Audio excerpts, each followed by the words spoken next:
Hello everyone, this is Stephanie. Welcome to another video. So today we're going to work on this spiral rope bracelet. So I got a request for a spiral rope and I thought surely I had one on my channel, so I looked through all my playlists and no, I did not have a spiral rope. So sorry about that. This is a pretty basic beading stitch and it's with such great payoff. It's so easy, yet it's really beautiful. So we'll take a look at them real quick. So you can see the spiral right there. See that? It's gorgeous. So you can do a lot of contrast in your bead choices and really see that spiral going round and around. This one I did sort of all gray and silver, so you don't see you see the spiral, but it's very subtle, but it's all sparkle. And here's another one, so a lot of contrast. So a really beautiful basic beading stitch that I'm so happy to share with you. All right, so I'm going to clear these off. I'm going to get a materials list going. I'm going to get started. So again, don't forget to like and subscribe if you enjoy my channel. Ring the little bell that's there and you will be notified when I upload a video. And one more thing, for those of you who are new, and I have a lot of new subscribers these days, if you're looking for a particular type of beading jewelry project, like let's say peyote or multiple whole bead project or the interlace projects or right angle weave or cubic right angle weave, I have everything listed in playlists. There are over 200 and something videos, so rather than you going through all of them, if you want to do a ring, you just go to the ring playlist. It's up there. You just click on playlists. All the playlists will come open and you can just click on ring videos and you'll find the estate ring there. Let's say if you want to do the estate ring. All right, so I'm going to clear this off and we're going to get started. Let's get a materials list going. So don't forget, before we even go into the materials, and for those of you who are new, because we have some new subscribers, everything is listed in the description box below the video. You click the down arrow or the show more, the box will open, and all the materials, sizes, shapes, amounts, everything is down there. Links to bead websites, links to particular beads that I've used in the video. So that's a very important thing to do. Anything I forget is down there. Information and such. Okay, you will need 8 seed beads, 2 11-0s, and I'm using contrasting colors because you want to get some contrast going here, and a 3mm bicone. I've got these end caps, which I really love for this. They're glue and end caps, and then I'm attaching a toggle clasp to it. I really love this ending. I love just shoving the end in here with glue. It just makes a beautiful end. It's really my favorite way of doing this. I've got some 4 to 6mm little jump rings, just to add to the clasp. Now, okay, size 10 beading needle, 8-pound Fireline. You can use Wildfire, and a stop bead. So now, if you don't have these beads, if you just have 8-0s, you can make the entire bracelet with 8-0s. Just choose a core bead. So this is the brown one, and then choose your spiral beads. So I'm using the green and this sort of purpley color. So you can do it just with 8-0s. If you have 8-0s and some 3mm fire polish beads, you can do that. So my core is always going to be the 8-0, and then I have 2 8-0s and a fire polish in between, and that looks really pretty too. If all you have are 8-0s and 11-0s, then just here's my core in 8-0s, and then my spiral part that's wrapping around is all 11-0s. So you have lots of choices here. I'm sure you can find something in your stash you can use for this. All right, so I'm going to clear this off and we're going to get started. Okay, let's get started. So thread your needle with about 6.5 feet of thread. If you want to make a 7, this is a 7 1/4 inch bracelet. Now the beaded part here is just 5.5 to 6, and then I just extended it. When I put this on and extended it with the toggle, it comes out to about 7 1/4. So you can just do your beaded part up to like 5.5, 6 inches and then extend your clasp. So to get that size, you'll put on about 6.5 feet of thread. So I put on a stop bead, left enough of a tail to sew in. So I've taken 4 of my 8-0 beads. These are the core beads, and I've dropped them down to my stop bead. And then I'm going to pick up an 11-0. So I put everything in the order that I'm going to use it. So I'm going to go up and down and up and down, and that's how I'm going to do my whole spiral. So the light colored 11-0, the other color, the darker one, the bicone, back to this one and this one. So this is what I have on. So I have my 4 8 8-0 core beads, and I have these 5 beads on in this particular order, and I'm just going to stay in that order the whole time. Now I just want to show you, if you want to just use 8-ohs, or if you just want to use, you know, fire polish, you know, with as your, you know, if you want to add a fire polish in. So when you have the 4 core beads, the beads that you put on as your spiral, so these 5 beads, you want them slightly smaller than your group of core beads. So you're starting with 4 core beads. If you're just doing 8-ohs to do your whole bracelet, I would put 3 8-ohs on as my spiral. When I did the just all 11-ohs, I used 5, just like I did here, 5 or 6. So you just want to make sure it's slightly smaller than your first section of core beads. Okay, so, you know, like 1 bead less or so. And you can play with this number here and see how it looks as you spiral around. But that's sort of the rule of thumb, I think, is to make the first 4 core beads like so, and your spiral that's going to wrap around is slightly smaller than this group of core beads. All right, so I hope that was clear enough, but you'll see as we go along. So here I have, this is what I have on. Now I'm just going to sew back up just through the 4 core beads. Like that. So from where the stop bead is, sew up through the 4 core beads. I find it easy to hold it on my finger, but however it works. And don't worry about it if it, you know, if it falls off or anything. So this is what, so you see where the core beads are and where the spiral beads are? It's slightly smaller in length than the core beads. So you want to keep that way all the time. And what you're going to do is just going to take those beads and push them to the left of your core. So they're always going to be pushed to the left. Every time you put on spirals, the spiral beads, it's going to be pushed to the left all the time. That's very important, because if some of them go to the right and left, it's not going to come out a pretty spiral. So that's our first group. So I'm just going to let you get to that point, and then we'll add another spiral on and another core bead. So we're going to add another core bead, just 1 now, because we have our base of 4. So we're going to add 1 and our 11-ohs. So the light 11-oh, the darker one, the 3mm bicone, going back down the line like that. So this is what I'm putting on as my next group. I'm going to drop those down like this to the core beads.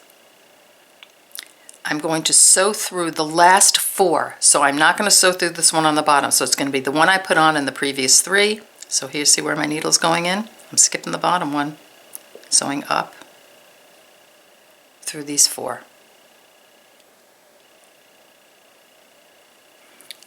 I'm just going to hold it. I'm just don't even pull it tight right now. So see how it goes on and it's over on this side? You're just going to flip it like this to the left and then pull. I just like to give it a nice yank so that they stay right there. Do you see that's going to just keep wrapping around. So let's do that again. Pick up a core bead, an 11-oh, another 11-oh, a bicone, going back down the line, 11-oh. So it's the same pattern each time. I'm going to drop those down to my core beads. Make sure you're always holding it. I just like to hold it with my thumb and make sure that everybody's staying to the left. So here are my spiral beads, and I'm going to go back 4. So here's the one I put on plus the 3 underneath. So just back 4 beads, sewing up like that. Let's see where it is. Taking my thumb, pushing it over to the side. This is what I have. Let's do it again.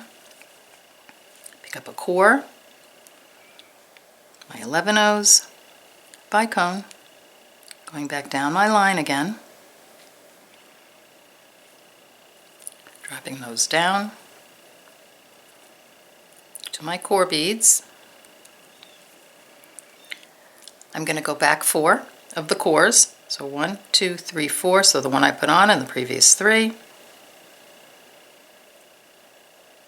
So through the core beads. Notice we're not sewing through any of the the spiral beads, just the core beads. Pops there, push it over, like that. See how it's already starting to spiral? So that's what you're going to do all the way down. Should we do another one? Core, light 11-0, another color 11-0, 3mm bicone, back down the line, like that. Drop those down. You'd be surprised how fast this grows too. And I think it's like very relaxing. It's very predictable because you're doing the same thing. So back 4, so the one I put on and the previous 3. Sewing up through those beads. I'm going to take my spiral part, give it a push. Always make sure that core, that they're wrapping around those core beads. So here, this is what it looks like. See how it's starting to go around? And you can even just do, another inch and make really pretty earrings. I've seen a lot of really pretty, earrings made that way, just drop earrings. I'll do it one more time. 8-0, light blue, 11-0 dark blue, 3mm bicone, dark blue, light blue, just going back down the line, drop those down, going back 4 of the core beads, so the one I put on, the previous 3, sewing through, just let it hang right there, give it a push over to the side, to the left, and you see how I'm starting to, so as I keep going around, it will just keep going around and you'll have that beautiful spiral. So this is what the spiral looks like. So this is what you're going to do all the way down to the end of your bracelet, as far as the length minus your clasp and, however you've attached onto the clasp. All right, so have fun with that, just make sure you just keep pushing them over to the left and just go down your line. Make sure your colors are all on evenly. You're doing the same colors for each round. And I mean, if you're a lefty, could you just push them to the right? I don't know. Give it a try. All right, so I'll see you when your beaded part is done, and then we'll put this clasp on. All right, see you in a few. Here we're back, so let's get the end caps on. So I'm going to just do a small piece, so I won't actually be gluing the end caps on, but I will go through the whole motions. But let's prep this for putting the end caps on. So I've taken my end caps and my jump rings, and I added 3 jump rings to the one end cap and the toggle. So that's how I've connected it. You need a little bit of space between the bottom of the toggle and the end cap in order to actually get it through the loop. Okay, so you want to put at least 3 on there, and you can adjust this according to how the length of your bracelet. And now here's the loop part of my toggle. I just used 2 jump rings and attached it to the bead cap on for this side. Now I like using a small millimeter jump ring when I do this type of thing. I just think it looks prettier. So I was able to fit a 4mm jump ring, but you'll see, however, whatever loop is at the end of your clasp, what will fit there. So these are ready to go. I'm going to put these to the side. So here's my piece, and let's say I'm at the end here. So I've just put on this last spiral. I've pulled it over, pulled it nice and tight. Now I'm exiting this 8-0 here. I'm going to pull on a little bit. So I'm just going to sew back down through the spiral beads that I just put on. Just want to end this thread off. Okay, and then I'm just going to go directly down these 2 8-0s. So these 4, here are the 4 that we went up through, and so we'll just go in this direction to get into the spiral, and you want to make sure that it pulls over. You want to make sure it's staying, nice and tight. And at this point, you could just add a half-hitch knot here, and then go down a couple more beads, add another half-hitch knot, and that should pretty much secure it nicely. So here's my spiral. Okay, so this end, let's say that my thread is sewn in. I'm just going to take one end of my clasp, and I've put it on a little piece of scrap mat, so I don't get glue all over it. So here's my glue.